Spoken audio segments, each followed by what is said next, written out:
Good evening 12th class. बेटा आपको जो पिछली वीडियो आपने देखी होगी उसमें हमने कोलॉइडों के वर्गीकरण के बारे में सीख लिया है। अब नेक्स्ट है बेटा कोलॉइड विलयन बनाने की विधियाँ। देखिए जो कोलॉइडी विलयन हैं उनको बनाने के लिए दो तरीके हैं।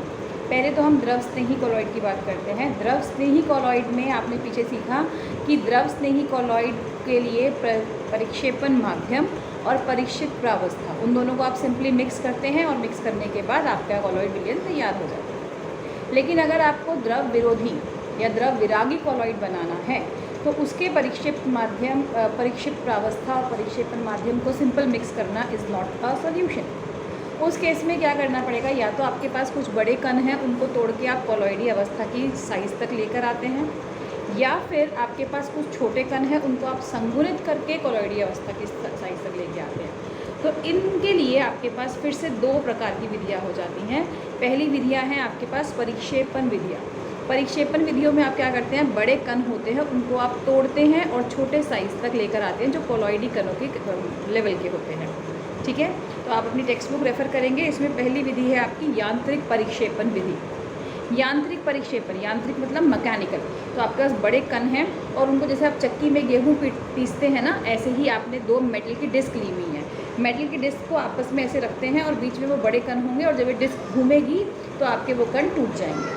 अब कितने आकार का उस कणों को तोड़ना है उसके हिसाब से आप अपनी मेटल डिस्क का जो गैप है वो कम ज़्यादा कर सकते हैं। ठीक है, इसमें कौन कौन से जो कोलॉइड है वो इस विधि से बनाए जाते हैं, जैसे डीडीटी का विलयन, रंजक का विलयन, रबर का विलयन, ये सब आप इस विधि से बनाते हैं। नेक्स्ट विधि है विद्युत परिक्षेपण विधि, या इसको ब्रेडिग आर्क विधि भी बोलते हैं। ये बहुत इंपॉर्टेंट है बच्चों बोर्ड्स के हिसाब से भी। इसमें आप क्या करते हैं, दो लोहे की छड़ लेते हैं। जैसे आपको अगर प्लैटिनम का कोलॉइड बनाना है तो आप प्लैटिनम की दो छड़ लोगे, एक को बना दोगे कैथोड, एक को बना दोगे एनोड। कैथोड और एनोड आपस में जब टकराती हैं तो उनसे स्पार्क प्रोड्यूस होता है, ये आपको पता है। तो हम कैथोड और एनोड ऐसे दो धातुओं की छड़ बना देंगे, सेम धातु की, जिसका हमें विलयन तैयार करना है। उनको जल में रखेंगे और वो जल अति शीतल जल होगा क्योंकि उसके आसपास हमने बर्फ़ दे रखी होगी, बर्फ़ का एनवायरनमेंट दे रखा होगा। जैसे ही वो दोनों रॉड्स आपस में टकराएंगी उससे स्पार्क निकलेगा, चिंगारी निकलेगी और वो धातु वाष्पीकृत होगी। लेकिन वो वाष्प जाएगा कहाँ पे, जल में। और जल क्योंकि अति शीतित है तो तभी के तभी वो वाष्प जो है वो वापस ठोस में अवस्था में बदल जाएगा। लेकिन अब जो ठोस बनना है उस कण के आकार आपके कोलॉइडी कणों के लेवल के होंगे और वो कोलॉइडी विलयन बन जाएगा। ठीक है, ये हो गई आपकी सेकंड विद्युत परिक्षेपण विधि। उसके बाद थर्ड है आपकी पेप्टीकरण विधि।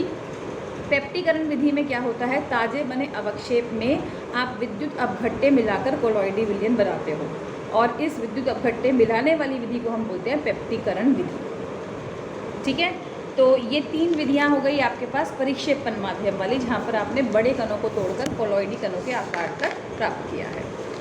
अब नेक्स्ट कैटेगरी होती है आपके पास संघनन विधियाँ।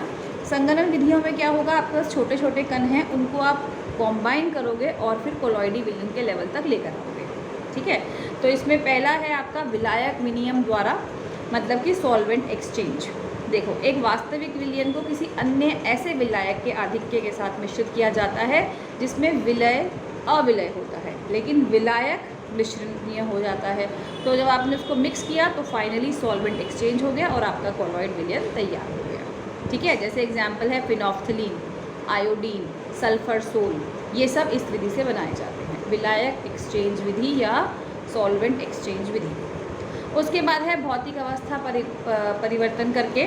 इसमें आप सल्फर, मरकरी, इन कोलॉइडी विलयन को इनकी वाष्प को ठंडा करते हो और जब ठंडा करेंगे तो फिर अगेन वो कोलॉइडी वाली अवस्था में पहुंच जाएंगे। ठीक है, अत्यधिक प्रशीतन द्वारा, इसमें भी वही है कि आपने कोलॉइडी विलयन को ठंडा करना है और एक्सेस ठंडा करना है।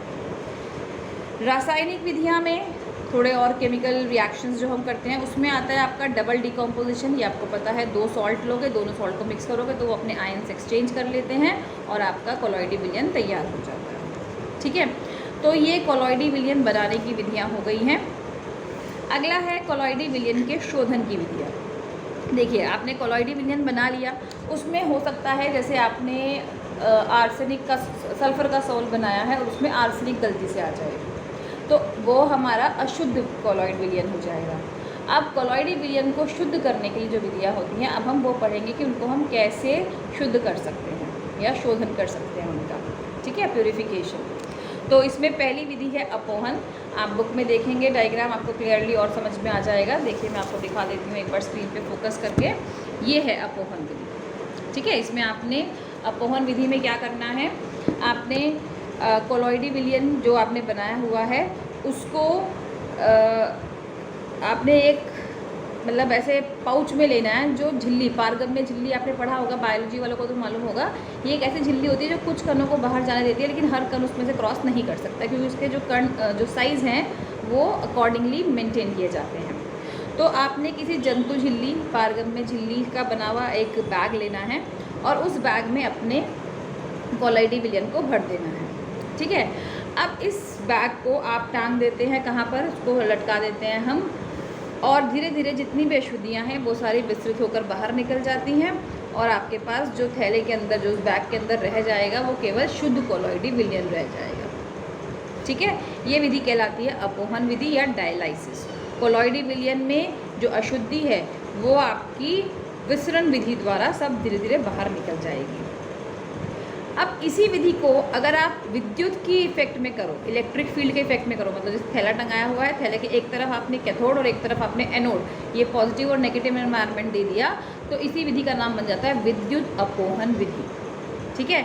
ये विद्युत अपोहन विधि जो होती है बेटा, इस केस में आपका थोड़ा स्पीड एक्स्ट्रा हो जाता है। जो विसरण हो रहा है, विसरण की गति बढ़ जाती है और आपका ये प्यूरिफिकेशन का जो कार्य है वो थोड़ा फास्ट स्पीड पे हो जाता है। नेक्स्ट आएगा आपका अति सूक्ष्म निस्यंदन या परानिस्यंदन, या इसको अल्ट्रा फिल्ट्रेशन भी बोलते हैं।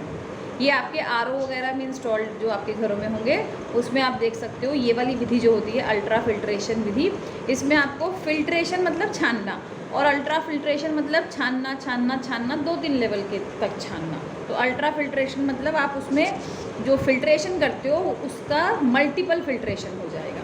तो मल्टीपल फिल्ट्रेशन होने के बाद अगेन छोटे छोटे छोटे छोटे जो कण होंगे वो निकल जाएंगे और जो आपके पास बड़े कोलॉइडी विलयन की आकृति वाले कण होंगे वो केवल रह जाएंगे। इसमें आपके पास जो विलयन बनाते हैं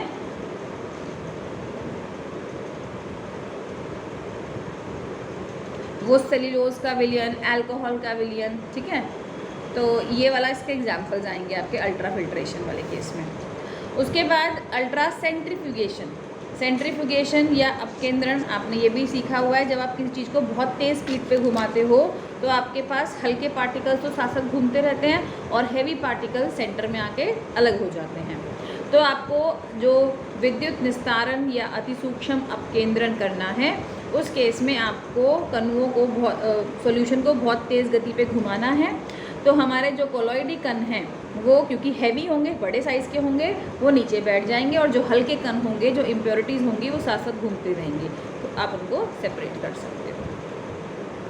समझ में आ गई चारों विधियाँ? बेटा ये जो मैंने आज टॉपिक की डिस्कस किया है ये काफ़ी इंपॉर्टेंट है आपके बोर्ड पॉइंट ऑफ व्यू से।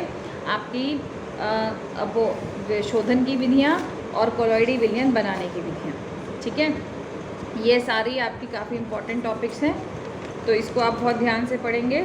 नेक्स्ट वीडियो में हम आगे डिस्कस करेंगे। और आज इस वीडियो के बाद आप अपना चेक पॉइंट 10.3 कर सकते हैं।